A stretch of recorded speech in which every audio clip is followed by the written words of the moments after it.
Who stands to win and who loses if that passes? We're joined now for what has become a weekly debate on this program by Erica Payne, the founder of the Agenda Project, and Mark Matson, founder and CEO of Matson Money. Great to have both of you.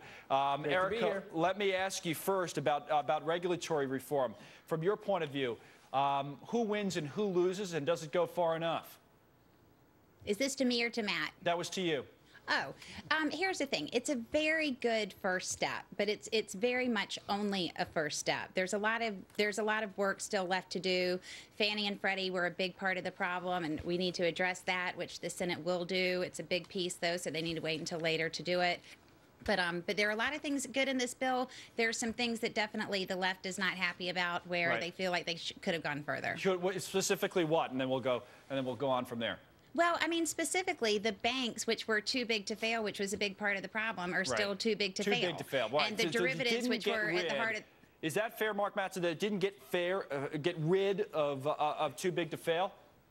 I don't think it does. In fact, I think it institutionalizes too big to fail. Right. I mean, Erica hit on Fannie and Freddie. That's where the problem started. It started with social engineering, trying to make affordable housing for everybody, pushing these bad loans through the system. So well, Mark's actually not right about that. If you look at Fannie and... every time, Erica. Maybe I could finish, and then I'll... He's so sensitive. He's not right about...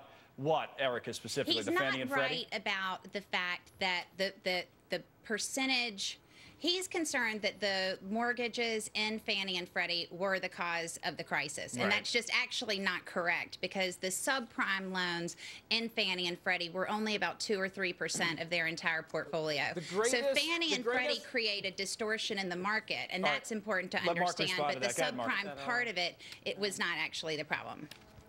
We're looking at over $400 billion of bad loans here right now, $160 billion, which have just been the tip of the iceberg for Fannie and Freddie. You had every liberal politician pushing this bad debt. So to say that Fannie and Freddie is only 2 or 3% of the problem, most of the banks are actually getting their TARP money paid back, so this is very delusional. Yeah. All right. Okay, you want to break in EMAC and play tiebreaker on that? 1 second, Eric. Yeah, former top official at Fannie, who's looked at the book, said about $1.3 trillion out of their $5.4, $5.7 trillion book were the subprime Alt-A loans. So that's a lot bigger than 3%. But the real issue about Wall Street is it same old with Wall Street, the way Wall Street behaves, or are they really reforming Wall Street? And the issue is, can they spin? Are they going to spin?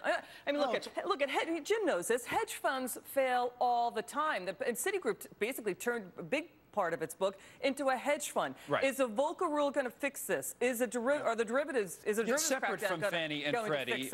Jim, does it fix the problem on Wall Street? Well, no. What it does is it opens up the next stage of the debate, which is implementation and definition. Somebody said there were like 300 references to implementation to be implemented by regulators. Well, and that's where the debate's going to go. That's where the lobbyists are now going to go. So we don't know the answer to your question. It seems like nobody's satisfied in a lot of ways. And, what Erica was saying earlier, Mark, that maybe it doesn't go far enough in leaving. I know we changed the conversation to Fannie and Freddie for a moment, but to go back to that point that we don't go far enough and solve the too big to fail problem, what do you say to that, Mark? The only way to solve the too big to fail problem is let people fail. This is creating a huge moral hazard. You can't solve it with litigation or with legislation. What you have to do is you have to let people be accountable for their bad actions. You could make the banks smaller. You could do other things too, right? Well, what you need to do is you need to let free markets be free markets. You need to let competition. We need more experimentation, not less experimentation. Giving this control and power to the federal government is like giving the keys to a drunk driver. I know Erica likes car analogies. It's making the situation worse, not better. What do you say, Erica? So let's be real clear.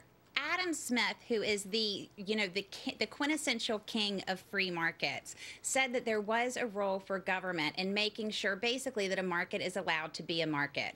One of the problems that we had with this whole situation was that there was a lack of transparency, a lack of competition, and as Mark said earlier, a lack of an ability to fail. What these regulations try to do is bring some of those market principles back into the financial market, which we didn't have before. And that is an appropriate role for government. We also don't know how they're going to be implemented just yet. From where you sit, Mark, are you worried about what the implication will be in terms of profitability for the banks and what have you? Or Here's what we're looking at. The financial sector has been one of the fastest growing sectors for the last 30 years. We're looking at killing jobs, reducing innovation, and slowing down the economy. And other than that, it's great. You know, Well, Mark, look at, oh my God. All right. You know what? No, look, well, go ahead. Look, laissez-faire markets led to laissez-faire bookkeeping, laissez-faire attitudes on Wall Street. I mean, credit derivatives grew algorithmically because subprime loans were going viral. We cannot operate in a market where free market turns into a free-for-all. You have to have the guardrails put up. Well, not only that,